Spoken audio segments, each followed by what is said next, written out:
Dam. I think the first time we met many years ago. And he's just always there when you need him. He's that kind of friend, that kind of brother. And his genius and brilliance in working for human security and with the UN and the Global Security Institute, you'll get a taste of all of that. And one of the things he's really good at is appreciating Dr. King, as well as Gandhi and the connection between them. So I'm just letting people in. Becky's at church, so I'm going to be doing the tech stuff as well as the holding space. I'm going to spotlight you for a second here, Jonathan, just so everybody knows that's you in your dining room. And I'm going to do a couple things. I'm going to turn on the recording, and we're going to go out live on a whole bunch of pages. One of the wonderful things through our sign members is their generous spirit that makes it possible for us to share this all over the world. So, and Summer's here too. She's going to help make a wave, so we'll go out to even further, because there can't be too many people to hear the wisdom of Dr. King at this time. It's prophetic. When you read his words these days, it's like, oh my gosh. So let me see. I think we are live. Welcome everyone around the world. This is John Raymer. Privileged and blessed to be a part of your MLK weekend of service as we get ready for the day of service. 30 years ago, AmeriCorps began, and this year actually is going to be Dr. King's 95th birthday. And tomorrow, which is the day of service, happens to be his birthday, and there'll be a special celebration happening. But that's tomorrow. Let's turn to today. And it's an honor to have you, Jonathan. Thank you for making time for this. And I could say a lot about you, but I want to say a little bit about you just so people know that Jonathan's passion for human security is in his home at the Global Security Institute. He's also a representative of the UN, the World Summits of Nobel Peace Laureates. He's an international lawyer, former professor of international law. He won the Lifetime Achievement Award for the International Law Section of the American Bar Association and senior advisor to its Committee on National Security. And he's a fellow and trustee of the World Academy of the Arts and Science and a recipient of numerous awards. So he's also a screenwriter, and he's just brilliant, like I said, and I'm blessed to have you here, brother. So I'm going to turn it over to you.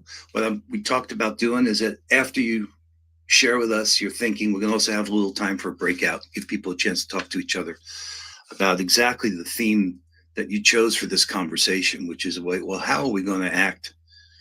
How do we know and act today? And what can we learn from the words of Dr. Martin Luther King? So, Jonathan, I turn it over to you. John, thank you for bringing lives, hearts, and minds together all over the world on the principle of service, love, and virtue. Nothing could be more important right now. You know, it's interesting that as we honor at this moment Martin Luther King, in India, there's an honoring of a great Sufi saint from 800 years ago who came to that part of the subcontinent of that part of South Asia with the message, love toward all, malice toward none. And you can, if you study Mahatma Gandhi's message of human unity, in that culture, it goes right back to that particular saint. So right now, there's millions of people gathering in Ajmer, where the motto is love toward all, malice toward none. And that's essentially what we have to find within ourselves. Love toward all, malice toward none. And Martin Luther King demonstrated a brilliant way of bringing that into action. And I'm going to take this moment, this time that I have, mainly to share his words, but I want to give a little context in terms of his strategy and the way he acted to bring about dramatic social change. So let's give a context of the moment in which he received the Nobel Prize. And he says it perfectly. He began his Nobel Peace Prize acceptance speech I accept the Nobel Prize for Peace at a moment when 22 million Negroes of the United States of America are engaged in a creative battle to end the long night of racial injustice. I accept this award on behalf of a civil rights movement which is moving with determination and a majestic scorn for risk and danger to establish a reign of freedom and a rule of justice. I'm mindful that only yesterday in Birmingham, Alabama, our children crying out for brotherhood were answered with fire hoses, snarling dogs, and even death. I'm mindful that only yesterday in Philadelphia, Mississippi, young people seeking to secure the right to vote were brutalized and murdered. And only yesterday, more than 40 houses of worship in the state of Mississippi alone were bombed or burned because they offered a sanctuary to those who would not accept segregation. I'm mindful that debilitating and grinding poverty afflicts my people and chains them to the lowest rung of the economic ladder. Therefore, I must ask why this prize is awarded to a movement which is beleaguered and committed to unrelenting struggle, to a movement which has not won the very peace and brotherhood, which is the essence of the Nobel Prize. The context of his moment in which he won the prize was a moment in which brutality was responding to a call of nonviolence and love, a brutality in which people died, a brutality in which people were jailed. And those hard-won victories of the civil rights movement, those hard-won victories in which the battle between absolute property rights, the right to own human beings, and the right to be a human being, in which the United States had around which the United States had a civil war, was not resolved in law until the civil rights legislation that he helped make happen in the 1960s. But the resolution of the injustice of racism has not been overcome yet.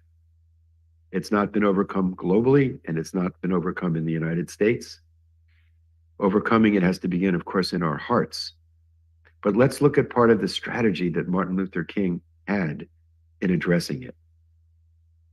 First, he began with instances in which people could understand. Simply the injustice of not allowing people to go to a luncheonette and have a hamburger. Imagine that. People could not get served a hamburger and a Coca-Cola because that's what they were, the kind of things they were ordering. They weren't vegan quite then, because of the color of their skin.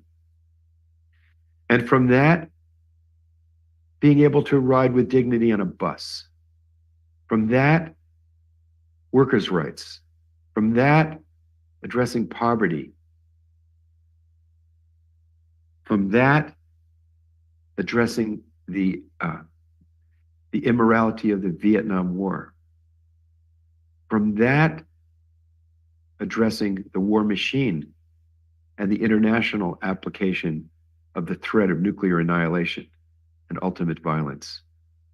But in every step, rather than being diverted by identity politics, he stayed on principle.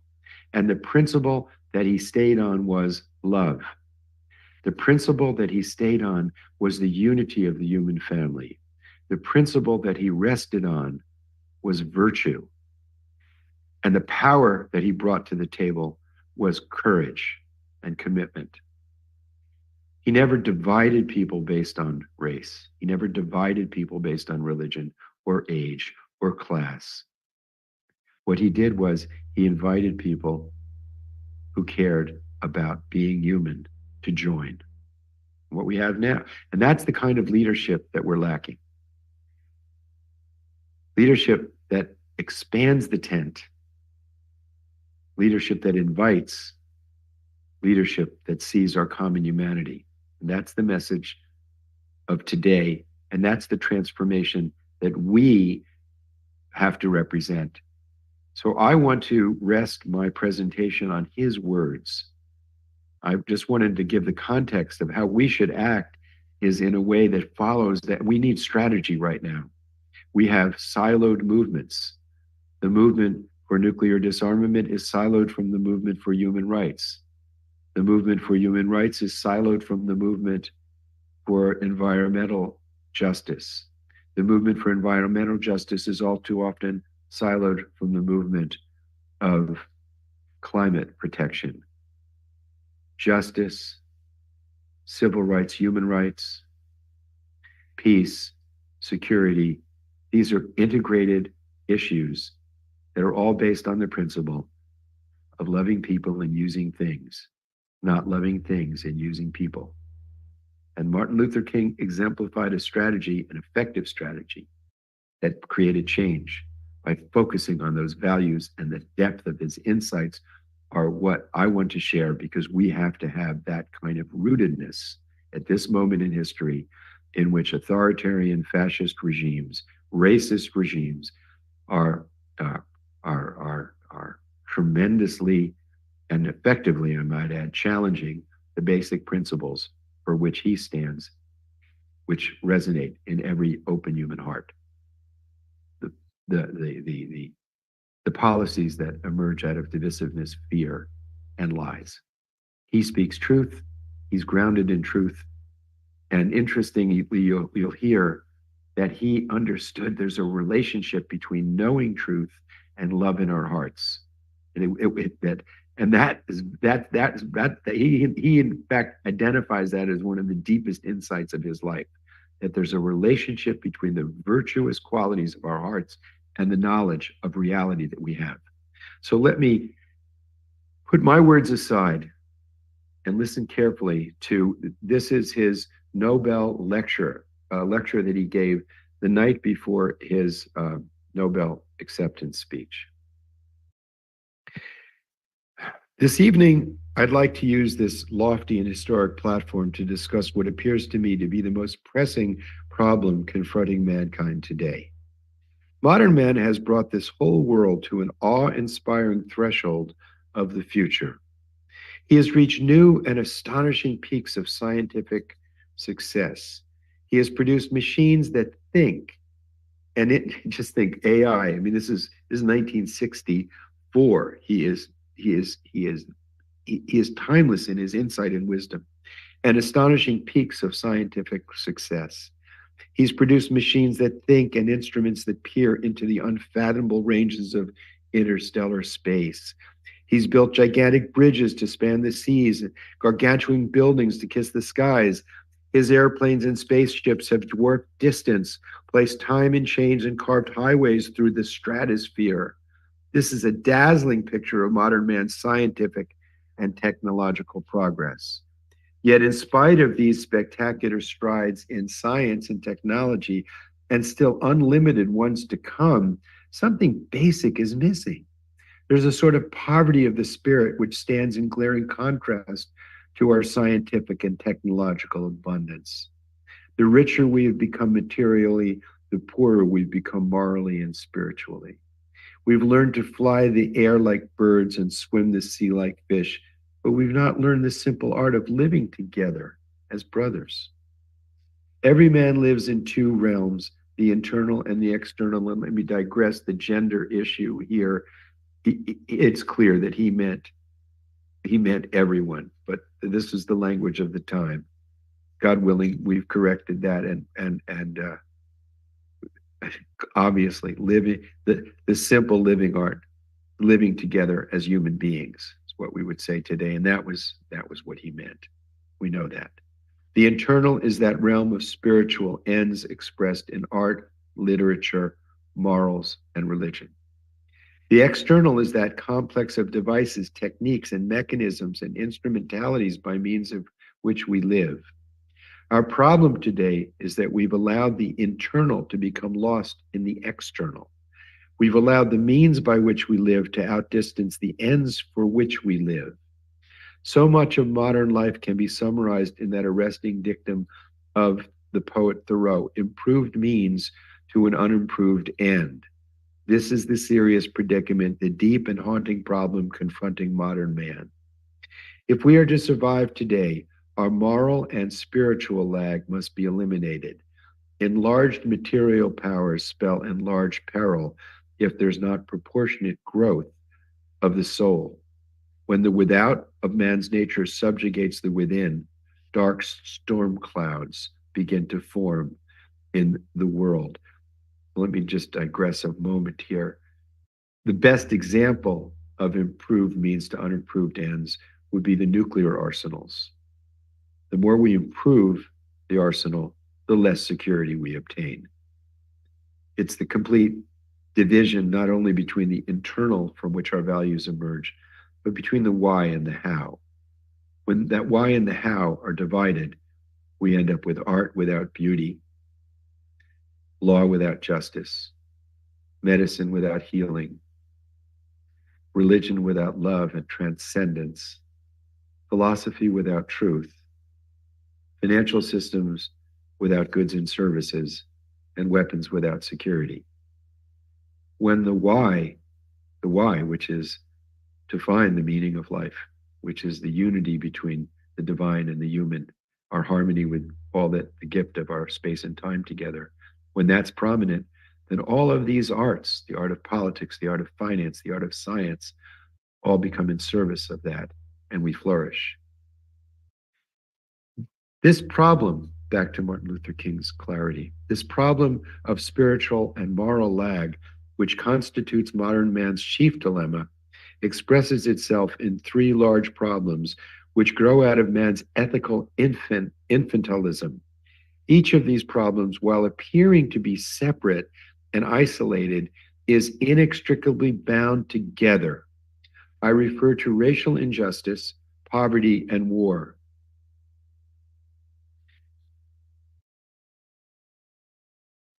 The first problem I'd like to mention is racial injustice. The struggle to eliminate the evil of racial injustice constitutes one of the major struggles of our time. Oppressed people can, I'm reading, it's a very long speech, so I'm going to jump into it. Oppressed people cannot remain oppressed forever. The yearning for freedom eventually manifests itself. The Bible tells this thrilling story of how Moses stood in Pharaoh's court centuries ago and said, "Let my people go." This is a kind of opening chapter in this continuing story.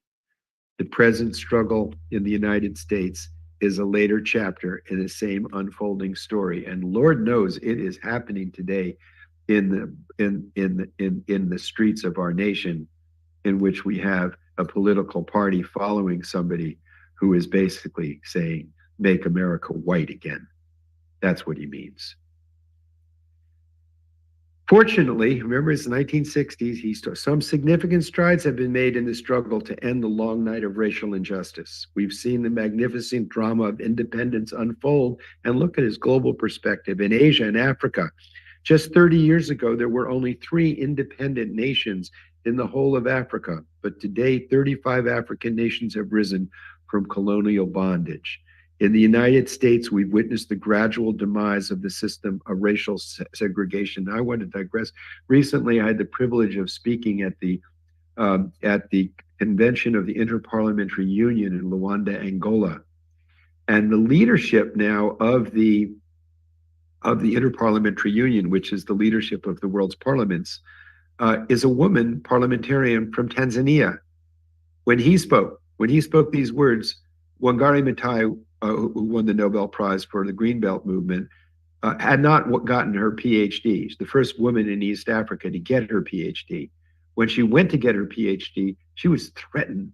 Her life was threatened for breaking out of the traditional oppression of women.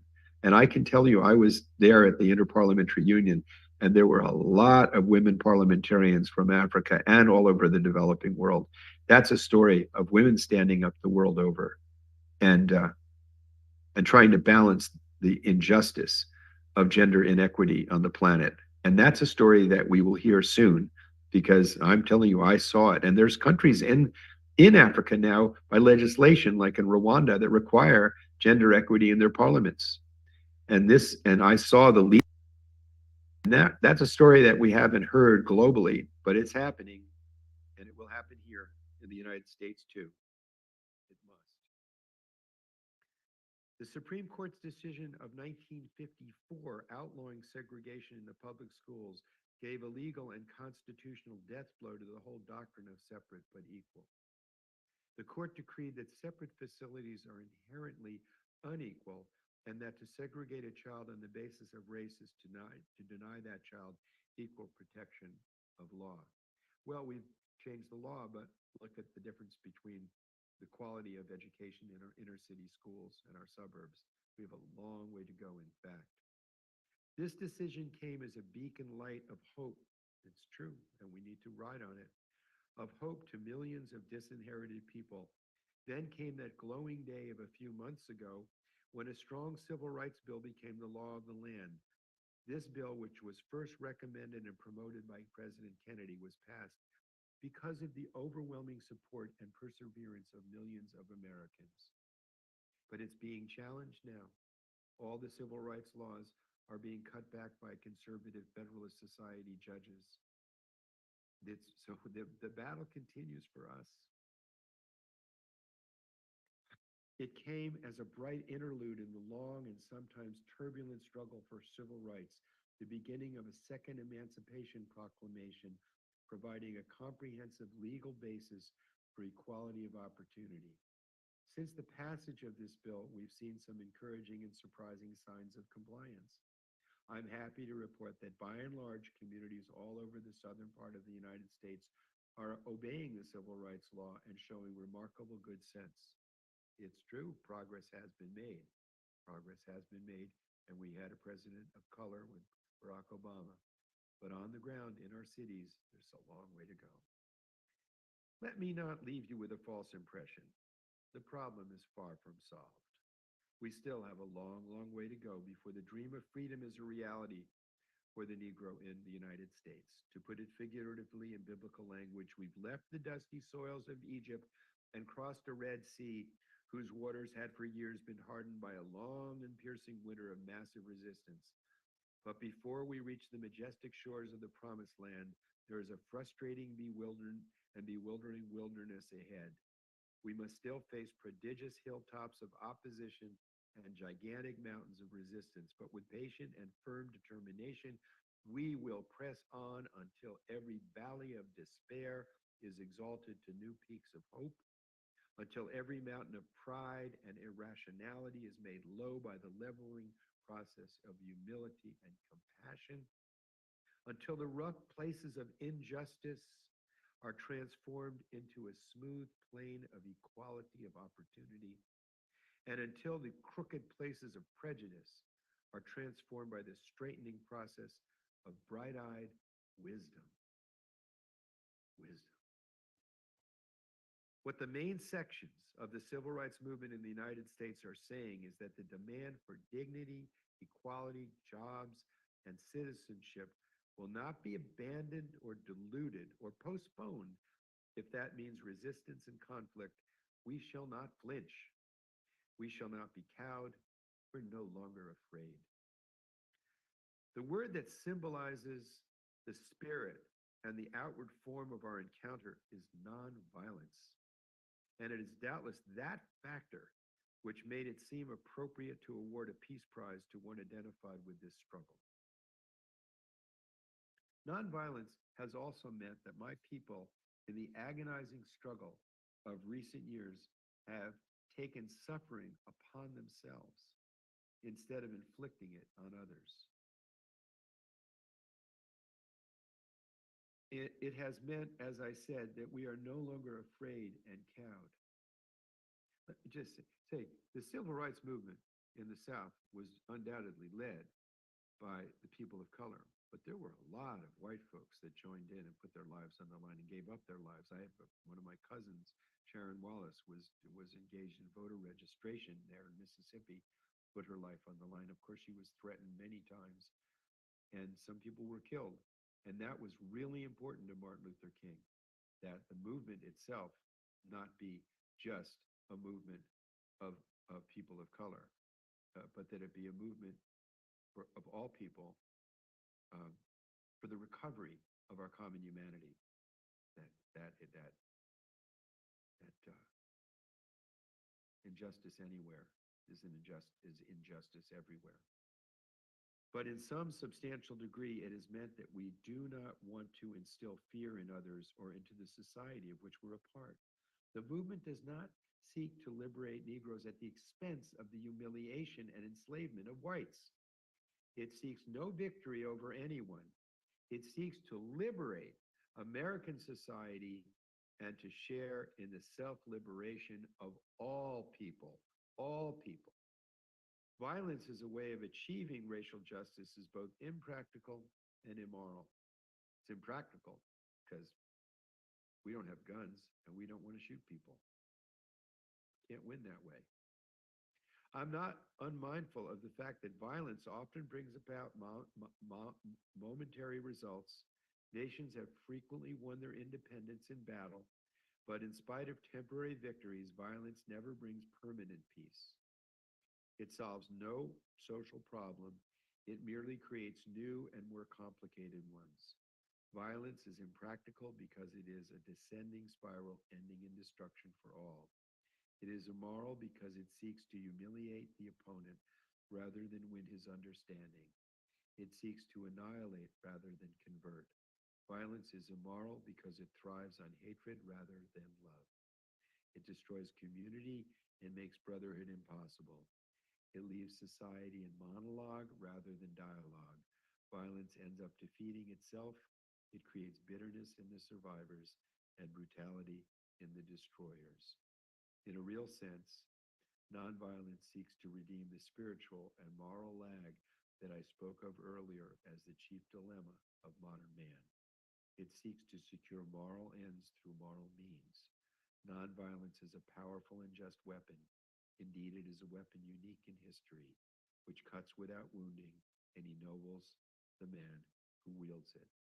I'll make no comment about the struggle for self-defense in the Ukraine, the fight against Nazism. It's a little more nuanced, but the uh, the intention and the focus and the use of nonviolence and the being of nonviolence has to be our core value in all circumstances. But when people are defending for their lives against brutal oppression, there may be exceptions.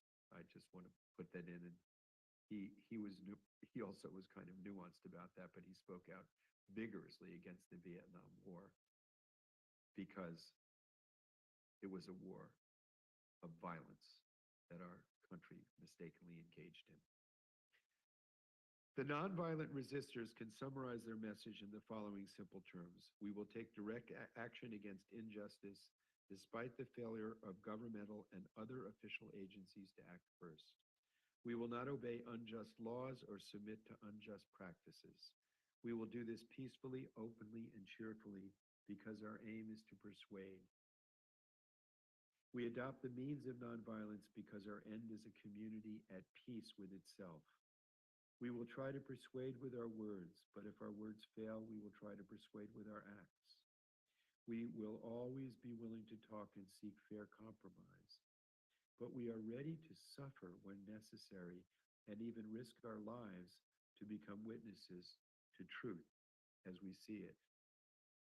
In the past 10 years, unarmed, gallant men and women of the United States have given living testimony to the moral power and efficiency of nonviolence. By thousands, faceless, anonymous, relentless young people, black and white, have temporarily left the ivory towers of learning for the barricades of bias. Their courageous and disciplined activities has come as a refreshing oasis in a desert sweltering with the heat of injustice. They've taken our whole nation back to those great wells of democracy, which were dug by the founding fathers in the formulation of the Constitution and the Declaration of Independence. One day, all of America will be proud of their achievements. And that's why it's wonderful that we're celebrating Martin Luther King taking pride in the achievement of the power of nonviolent social change. A second evil which plagues the modern world is that of poverty. Like a monstrous octopus, it projects its nagging, prehensile tentacles in lands and villages all over the world. Almost two-thirds of the peoples of the world go to bed hungry at night. We've reduced that to less than a third today, but it's still insufferably, insufferably um, huge. It's huge. It's in the billions of people, and the poverty that we're referring to is where there is a complete disconnect by how hard a person works, how much a person works, and the capacity to change their circumstances. And as we speak today, there are mothers who have to decide which one of their children are going to live tomorrow because they don't have enough food for all of them. There are millions and millions of people, well, no, actually, it's in the billions, who don't have safe potable water. They're undernourished, ill housed, and shabbily clad. Many of them have no houses or beds to sleep in. Their only beds are the sidewalks of the cities and dusty roads of villages. Most of these poverty stricken children of God have never seen a physician or a dentist. This problem of poverty is not only seen in class division between the highly developed industrial nations and the so called underdeveloped nations, it's seen in the great economic gap within the rich nations themselves. Take my own country, for example. We've developed the greatest system of production that history's ever known. We've become the richest nation in the world. Our national gross product this year will reach astounding figures, yet at least one-fifth of our fellow citizens are bound to a miserable culture of poverty. In a sense, the poverty of the poor in America is more frustrating than the poverty elsewhere in Africa and Asia. The misery of the poor in Africa and Asia is shared misery, a fact of life for the vast majority. They're all poor together as a result of years of exploitation, I would say colonialism and underdevelopment. In sad contrast, the poor in America know they live in the richest country in the world, and that even though they are perishing on a lonely island of poverty, they're surrounded by a vast ocean of material prosperity. Glistening towers of glass and steel, easily seen from their slum dwellings, spring up overnight. Jetliners speed over the ghettos at 600 miles an hour, satellites streak through outer space. So it is obvious that if man is to redeem his spiritual and moral lag, he must go all out to bridge the social and economic gulf between the haves and have-nots. There's nothing new about poverty. What is new, however, is that today we have the resources, and I would say the technological, economic, and social skills to get rid of it. More than a century and a half ago, people began to be disturbed about the twin problems of population and production. It turns out, however, that we have more than enough capacity, and now I'm speaking, not quoting him. We have more than enough capacity. The military budgets of the world are presently hovering over $2 trillion a year. The United States military budget is around $1 trillion alone. A small portion of this could ensure that every single child on the planet has health care, has decent food and shelter. So this is a choice. This is a choice. And Martin Luther King says, the time has come for an all-out world war against poverty. The rich nations must use their vast resources of wealth to develop the underdeveloped, school the unschooled, and feed the unfed. Ultimately, a great nation is a compassionate nation.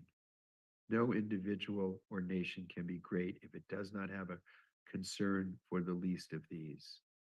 Deeply etched in the fiber of our religious traditions is the conviction that men and women are made in the image of God and that they are souls of infinite metaphysical value, the heirs of a legacy of dignity and worth. If we feel this as a profound moral fact, we cannot be content to see people hungry, to see people victimized with starvation and ill health. When we have the means to help them, the wealthy nations must go all out to bridge the gulf between the rich minority and the poor majority. In the final analysis, the rich must not ignore the poor because both rich and poor are tied in a single garment of destiny. All life is interrelated, and all humans are interdependent. The agony of the poor diminishes the rich, and the salvation of the poor enlarges the rich. We are inevitably our brother's keepers because of the interrelated structure of reality. Reality is that we are interconnected, not only as a human family, but we're interconnected with the lives of the natural world, the entire web of life, and the war against nature has to stop.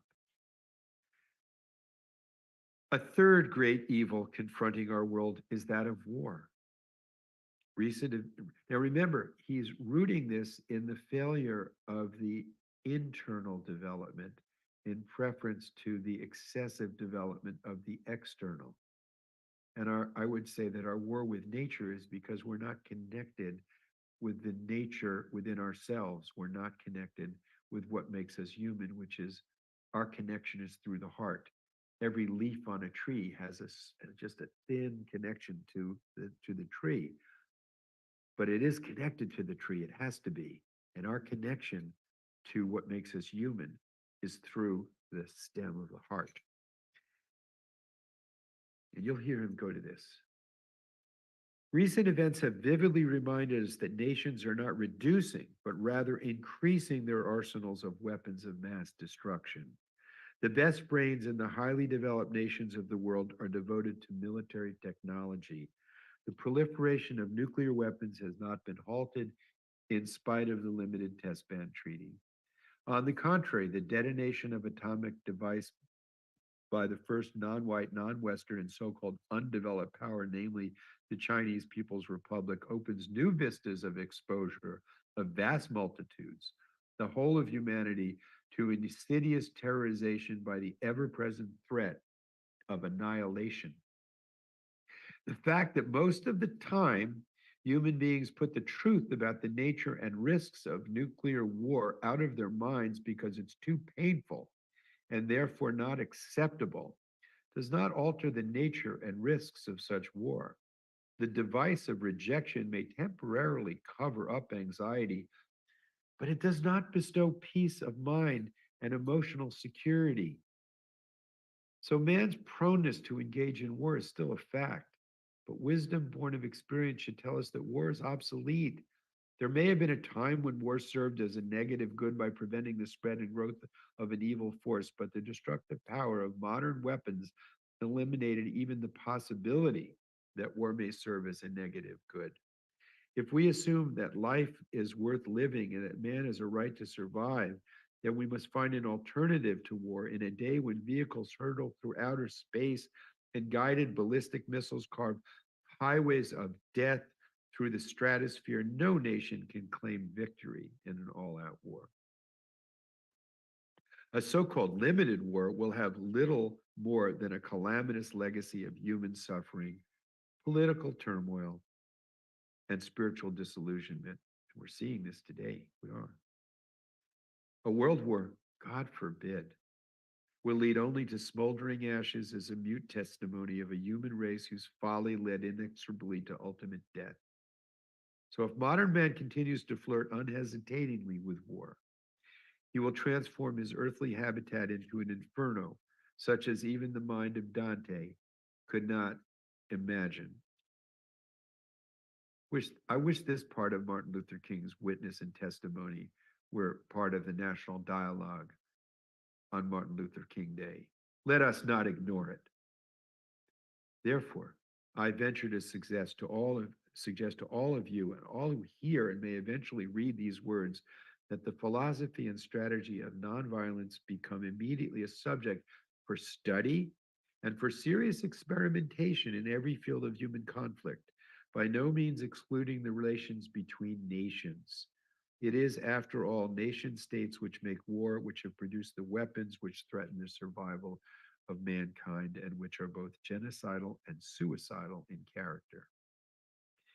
Here also we have ancient habits to deal with, vast structures of power, indescribably complicated problems to solve. But unless we abdicate our humanity altogether and succumb to fear and impotence in the presence of weapons, we ourselves have created. It is imperative and urgent to put an end to war and violence between nations as it is to put an end to racial injustice. Equality with whites will hardly solve the problems of either whites or Negroes if it means equality in a society under the spell of terror and a world doomed to extinction. I don't wish to minimize the complexity of the problems that need to be faced in achieving disarmament and peace.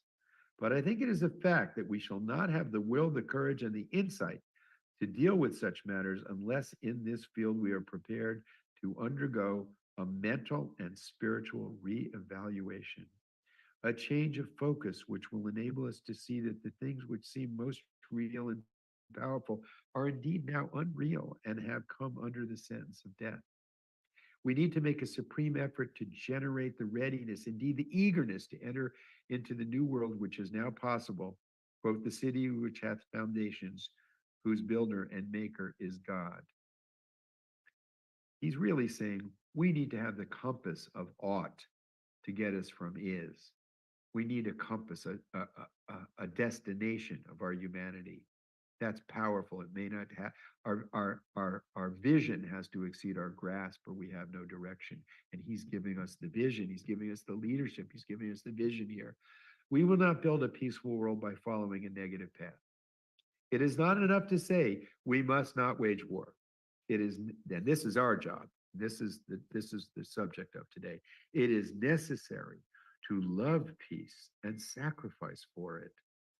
We must concentrate not merely on the negative expulsion of war, but on the positive affirmation of peace. And that's in every dimension, our inner, our outer, in every dimension. There is a fascinating little story that is preserved for us in Greek literature about Ulysses and the Sirens. The Sirens had the ability to sing so sweetly that sailors could not resist steering toward their island. Many ships were lured upon the rocks, and men forgot home, duty, and honor as they flung themselves into the sea to be embraced by arms that drew them down to death. Ulysses, determined not to be lured by the sirens, first decided to tie himself tightly to the mast of his boat, and his crew stuffed their ears with wax. But finally, he and his crew learned a better way to save themselves. They took on board the beautiful singer Orpheus, whose melodies were sweeter than the music of the sirens. When Orpheus sang, who bothered to listen to the sirens? Vado, thank you for your singing. But it's us. We have to be. We have to be the examples of the joy of living lives in coherence with the great power of love and peace. We have to be the examples. As one of Martin Luther King's guides said, Mahatma Gandhi, we have to be the change we want to see. So we must fix our vision not merely on the negative expulsion of war, but upon the positive affirmation of peace. We must see that peace represents a sweeter music, a cosmic melody that is far superior to the discords of war. Somehow we must transform the dynamics of the world power struggle from the negative nuclear arms race, which no one can win, to a positive contest to harness man's creative genius for the purpose of making peace and prosperity a reality for all of the nations of the world. In short, we must shift the arms race into a peace race. If we have the will and determination to mount such a peace offensive, we will unlock hitherto tightly sealed doors of hope and transform our imminent cosmic elegy into a psalm of creative fulfillment. All that I have said boils down to the point of affirming that mankind's survival is dependent upon our ability to solve the problems of racial injustice, poverty, and war. The solution of these problems is to turn dependent upon man squaring his moral progress with the scientific progress and learning the practical art of living in harmony. Some years ago, a famous novelist died. Among his papers was found a list of suggested story plots, the most prominently underscored being this: when a widely separated family inherits a house in which they have to live together. This is the great new problem of humanity. We've inherited a big house, a great world house in which we have to live together, black and white, Easterners and Westerners, Gentiles and Jews, Catholics and Protestants, Muslim and Hindu, a family unduly separated in ideas, culture, and interests who, because we can never again live without each other, must learn somehow in this one big world to live with each other. This means that more and more our loyalties must become ecumenical rather than sectional. We must now give an overriding loyalty to humanity as a whole in order to preserve the best of our individual societies. This call for a worldwide fellowship that lifts neighborly concern beyond one's tribe, race, class, and nation is in reality a call for an all embracing and unconditional love for all humanity. This oft misunderstood and misinterpreted concept, so readily dismissed by the Nietzsches of the world as a weak and cowardly force, has now become an absolute necessity for the survival of humanity. And I'm translating the gender aspects into a more modern one. So forgive me for changing. He was using man, but I know that today, now that we know the need for gender equity, he would have used humanity. So forgive me, Martin Luther King, for changing that one word in your speech. But this word, I'm not changing. God willing, we'll never change this. When I speak of love, I'm not speaking of some sentimental and weak response which has little more than emotional bosh. I'm speaking of that force which all the great religions have seen as the supreme unifying principle of life, the supreme unifying principle of life, that life has a purpose, life is a blessing. We belong on the planet. We're not a mistake. We are an expression of the great mystery that gives life an expression of love. I'm speaking of that force. Love is somehow the key that unlocks the door which leads to ultimate reality. Let me repeat that, because that's what we're here to learn, ultimate reality. Love is somehow, it's mysterious, the key that unlocks the door which leads to ultimate reality. This Hindu, Muslim, Christian, Jewish, Buddhist belief about ultimate reality is beautifully summed up in the first epistle of St. John. Let us love one another, for love is of God, and everyone that loveth is born of God and knoweth God. He that loveth not knoweth not God, for God is love. If we love one another, God dwelleth in us, and his love is perfected in us. Let us hope that this spirit will become the order of the day. And let me digress to one of the hadith of the Prophet Muhammad, may blessings be upon him, said, if you take one step toward God, he takes 10 steps toward you. The meaning is, if we take a step toward love inside, it is amplified and we are blessed, and there's more of it, and it's never diminished. It's never diminished. As Arnold Toynbee says, love is the ultimate force that makes for the saving choice of life and good against the damning choice of death and evil. Therefore, the first hope in our inventory must be the hope that love is going to have the last word. We can no longer afford to worship the God of hate or bow before the altar of retaliation. The oceans of history are made turbulent by the ever rising tides of hate. History is cluttered with the wreckage of nations and individuals that pursued their self defeating path of hate. Love is the key to the solution of the problems of the world. Let me close by saying that I have the personal faith that humanity will somehow rise up to the occasion and give new directions to an age drifting rapidly to its doom. In spite of the tensions and uncertainties of this period, something profoundly meaningful is taking place. Old systems of exploitation and oppression are passing away. And out of the womb of a frail new world, systems of justice are being born. Doors of opportunity are gradually being opened to those at the bottom of society. The shirtless and barefoot people of the land are developing a new sense of somebodyness and carving a tunnel of hope through the dark mountains of despair. The people who sat in the darkness have seen a great light. Here and there, an individual or group dares to love and rises to the majestic heights of moral maturity. So, in a real sense, this is a great time to be alive. It's our time.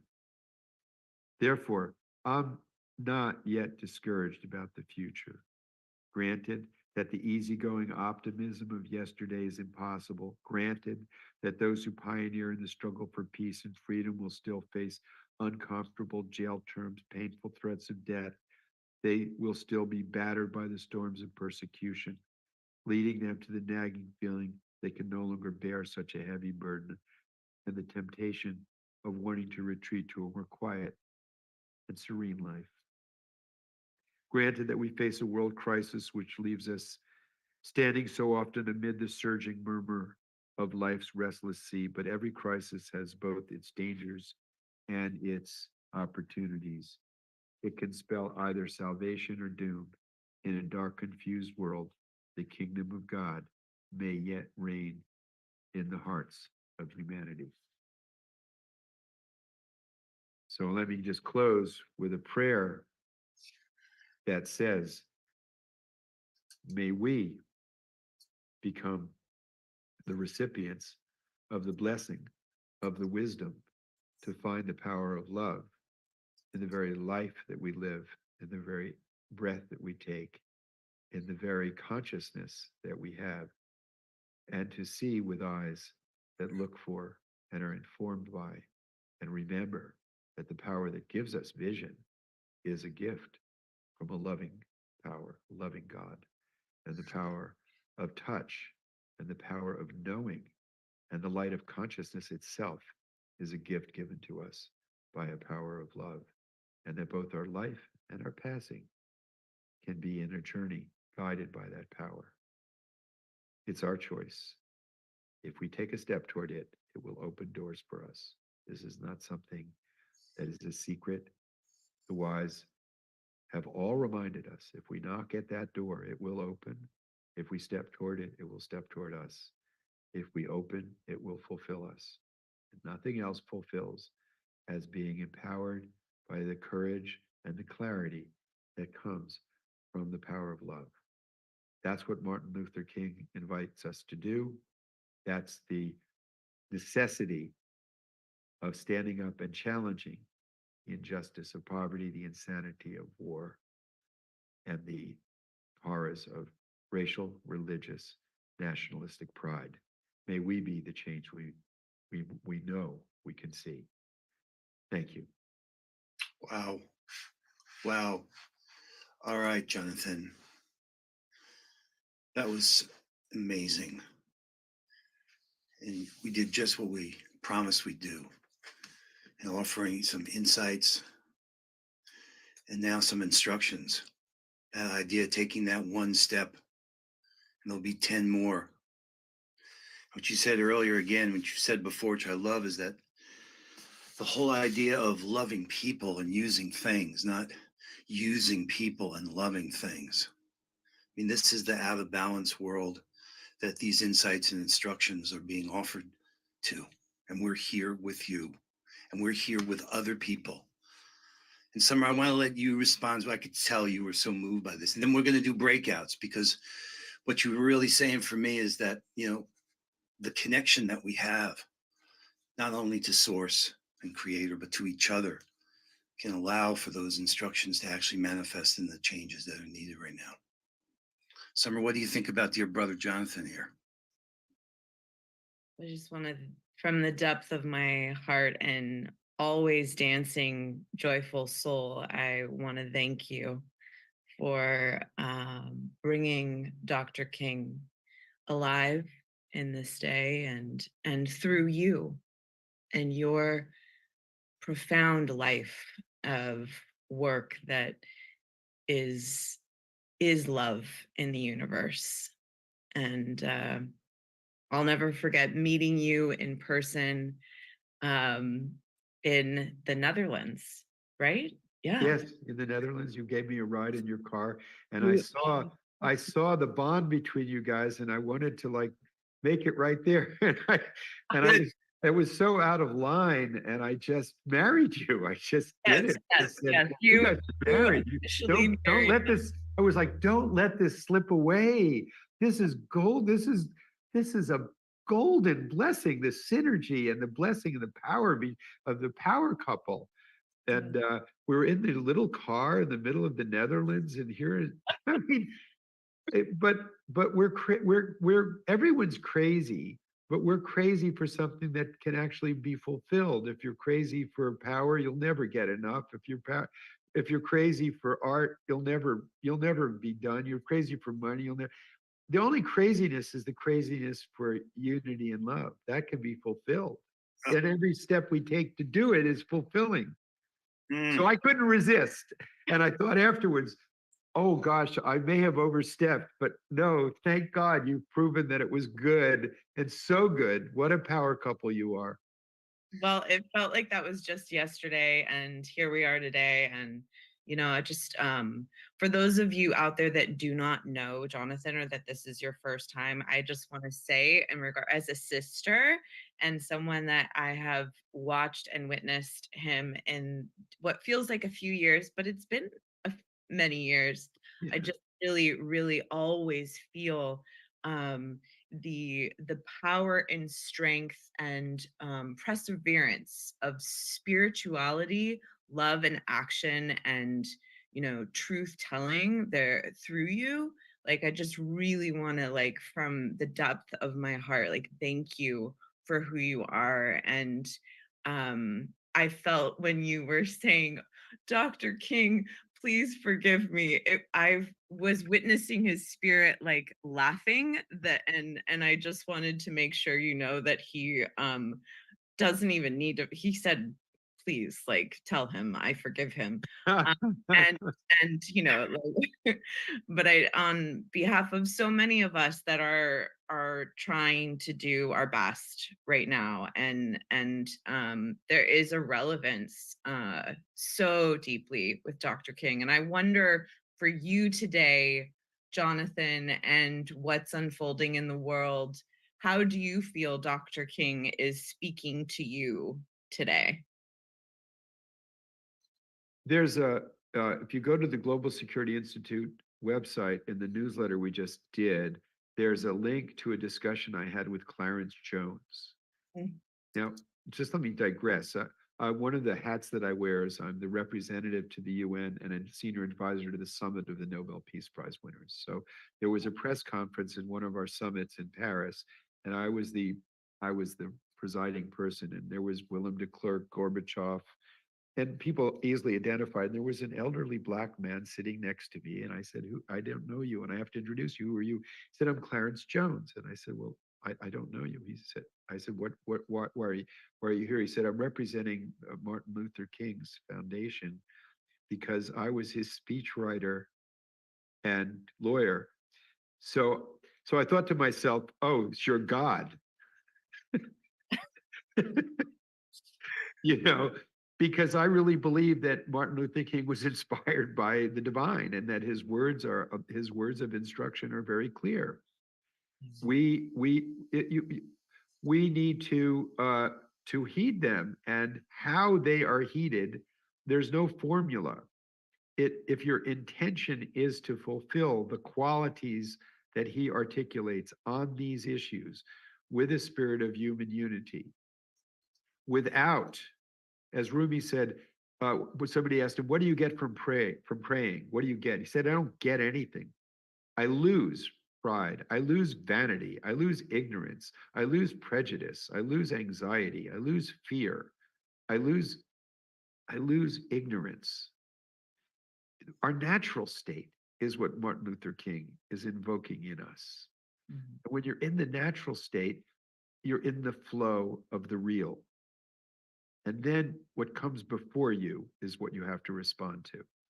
I don't need to tell people here that we have to make sure that fascism doesn't take over America.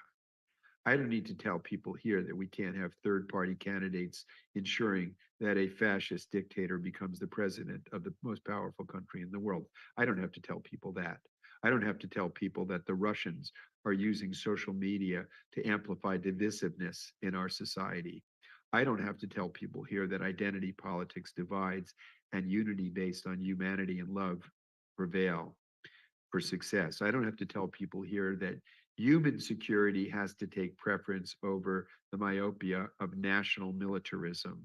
I don't have to tell people here that science matters in understanding the world, but doesn't help us necessarily in understanding our core humanity. I don't have to reiterate that what opens up understanding for each circumstance is what does love do here? What does compassion do? I don't have to tell people that. What I do have to say is we need cheerleaders. We need each other. We need to cheer each other on. We need to be amplifiers of virtue in others. We need to care for the success of others and understand that the greatest fulfillment is in caring for the success of others. Then you find success. That's how it works. That's how it works in business when you're providing goods and services. It's how it works in all of the professions. And that's how it works when you give somebody a glass of water. It's a change, as he says, as Martin Luther King said, a change of attitude, a change of focus. That's the best advice that I'm giving myself. And I'm a lot older than I look, and I've been experimenting with it for many decades. And I can tell you that the perennial teaching of the wise of all traditions works. But this is unique. This is unique. The first admonition is always uh, to love others as one loves oneself. That that to see humanity as one, right? Uh, that has always been a spiritual admonition for personal growth. We're now in this unique moment in human history where it's become a practical necessity. Mm. We can't deal with protecting humanity from viruses with a vaccine apartheid world because the virus will mutate somewhere and it's smart. The virus has figured out that it doesn't need a passport. And we're seeing all sorts of flus and viruses coming around that we didn't have before. It's largely because of the Anthropocene, our impact of science and technology on the natural world. Can't be solved at a national level. 60% of our oxygen comes from phytoplankton. Can't protect the oceans. It doesn't matter how powerful your nation is. It takes all the nations, all the peoples of the world, because we're all breathing the same air. We're all breathing the same air. We're all breathing together. That's a reality that the spiritual insight lets us know. Our institutions have to reflect reality. We have to become real. You cannot protect the climate at a national level. So this insight of our personal being woven into the web of life has now become a practical necessity to protect the web of life. Because if it unthreads, we unthread. When we weave it together, in the Jewish tradition, it's called tikkun olam, weaving the world together. Religare is religion. Bring it together. Bring it together. That's that's what we have to do. And this group of people listening in the Unify Unity, we're the people who are touched by this core message of unity. I would venture to say that many, many people listening to this have been gifted the insight of unity. They've been gifted a taste of real love, of unconditional love. And my teacher, a great Sufi, Bawa Muhaiyaddin, used to say, if somebody is touched by that, they're forever good. They're forever good. They're forever good because they'll never, ever sell anything for that. It's sovereign. That taste of love at that level is sovereign. It's gold. You don't have to polish it. You don't have to embellish it. You don't have to do anything. It will do it through you. Mm. And it is. And we're here. And we are finding each other. And love is leading the way. So, Jonathan, Summer, let me tell you what I'm thinking we're going to do here. So we're going to keep the live stream going. and we can keep this conversation going. But we want to give everyone a chance to engage with each other and connect with each other. So we're going to open these breakout rooms, but we'll keep the live stream going. So I'll stay in here. Summer, you're free to either join, you're a co-host. So the way Zoom works here, while we're just learning this, I'm going to open rooms. There'll be 4 or 5 folks in each room. And Jonathan, if you have some thoughts, I want to give people, to talk like a talking circle we've been doing, which is great. But if there's any guidance in terms of a recommended conversation or question to ask as a group to help, again, deepen the insights and strengthen our capacity to bring love into form in the world. Well, let people ask their questions. I've spoken quite enough. Okay. Well, let's see how we've been moved by what Jonathan had to say and I think of it as a dialogue and a discovery session. So people are going to discover stuff, and we're going to be looking forward